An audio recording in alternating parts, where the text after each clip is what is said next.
আপনারা আমার মতন কিন্তু আলু ব্যাগ ভরে এনে রেখে দিতে পারেন অনেক দিনের জন্য, আর এরকম করে রাখলে নষ্ট হবে না। আসসালামু আলাইকুম, কেমন আছেন সবাই? আশা করি যে যেখান থেকে আমাদের এই ভিডিওটি দেখছেন সবাই ভালো আছেন, সুস্থ আছেন।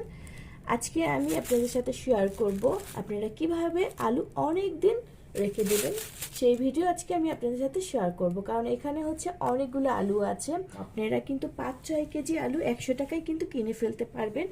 আর এখন টাইমও কিন্তু বেশি নাই, অনেক দিনই এই আলুটা আপনারা রেখে দিতে পারবেন। আমি যেভাবে রাখি সেভাবে যদি রাখেন আপনারা 1 থেকে 1.5 মাস আপনারা এই আলু ভালো থাকবে, সেটাই আজকে আমি আপনার সাথে শেয়ার করব। এখানে আমি একটা স্টিলের ছেনি নিয়ে নিয়েছি, আপনাদের হাতে যেটা থাকবে আপনারা সেটাই কিন্তু এখানে নিতে পারেন। আর এখানে আমি হচ্ছে চালের বস্তা নিয়েছি, চালের দোকান দিয়ে আপনারা চাইলেই কিন্তু একটা বস্তা চেলেই দিয়ে দেবে, আপনাদের যদি পরিচিত থাকে তাহলে এমনিই দিয়ে দেবে। আমি তো যে দোকান দিয়ে চাল কিনি সেই দোকান দিয়ে আমি চালের বস্তা নিয়ে এসেছি। অনেকগুলো আমার এরকম বস্তা আছে, আপনারা চাইলে আমার মতন কিন্তু এরকম করে চালের বস্তায় আলু রেখে দিতে পারেন অনেক দিনের জন্য। আর এখানে আমি ভালো আলুগুলা রেখে দেব। প্রথমে আমি কিন্তু এখানে একটা ছেনি নিয়েছি, ছেনির উপরে বস্তা বিছিয়ে তারপরে আমি আলুগুলা রাখবো।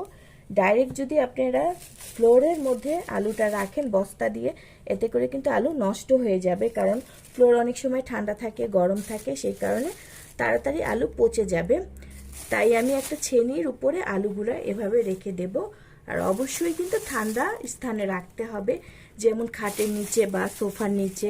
আপনারা যদি ঠান্ডা স্থানে রেখে দেন আলু সহজে নষ্ট হবে না আর পচেও যাবে না। মাঝে মাঝে একটু চেক করে নেবেন যে কোন আলুটা নষ্ট হয়েছে। দেখা যায় যে একটা আলু নষ্ট হলে পরবর্তীতে সবগুলো আলু কিন্তু সাথে থাকলে নষ্ট হয়ে যাবে। এখানে আমি ভালো আলুগুলা আমি রেখে দেব অনেক দিনের জন্য। যেগুলো একটু নষ্ট সেই আলুগুলো কিন্তু আমি এখানে রাখবো না, তাহলে কিন্তু সব আলু নষ্ট হয়ে যাবে। এটা একটু নষ্ট নষ্ট আলু, এটা আমি আলাদা রেখে দেব।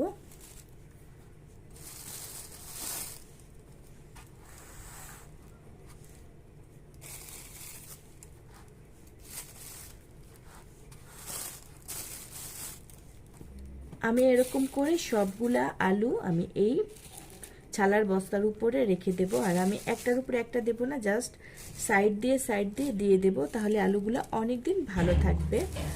আপনারা কিন্তু একটা বস্তার মধ্যে প্রায় 4-5 কেজি আলু কিন্তু রাখতে পারবেন। আমি একটা ছেনির মধ্যেই আমি সবগুলো আলু রেখে দেব। আপনারা চাইলে কিন্তু আলাদাভাবেও রাখতে পারেন, আর অবশ্যই ঠান্ডা স্থানে রাখতে হবে। আমি সোফার নিচে আমি আলুগুলা রেখে দেব, অনেক দিন ভালো থাকবে। মাঝে মাঝে আলু নেওয়ার সময় একটু চোখ দিয়ে ভালো করে দেখে নিলেই হয়ে যাবে যে কোন আলুটা নষ্ট হয়ে গেছে। যে আলুটা নষ্ট হবে সেই আলুটা আগে খেয়ে ফেললেই হয়ে যাবে।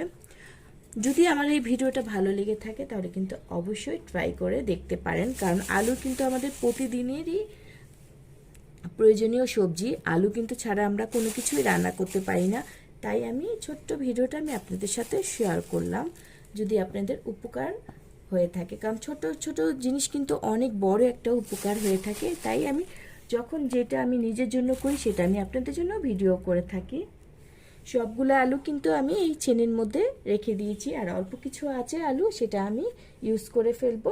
আর একটার উপরে একটা না রাখলেই ভালো হবে, তাহলে কিন্তু নষ্ট হয়ে যাবে। আপনারা সাইড দিয়ে রেখে দেবেন, তাহলে আলুগুলো অনেক ভালো থাকবে। দেখা যায় যে ফ্যানের বাতাসটাও কিন্তু আলুর মধ্যে যাবে যদি সাইড দিয়ে আমরা রাখি। আর উপরে রাখলে কিন্তু নিচের আলুটা একবারে বন্ধ হয়ে যাবে আর বাতাস যাবে না।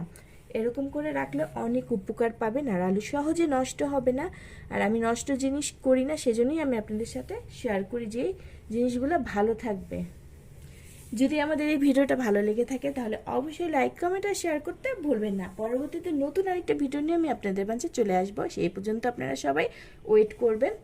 আজকে এই পর্যন্তই ছিল। সবাই সবসময় ভালো থাকবেন, সুস্থ থাকবেন। বিদায় নিচ্ছি, আল্লাহ হাফেজ।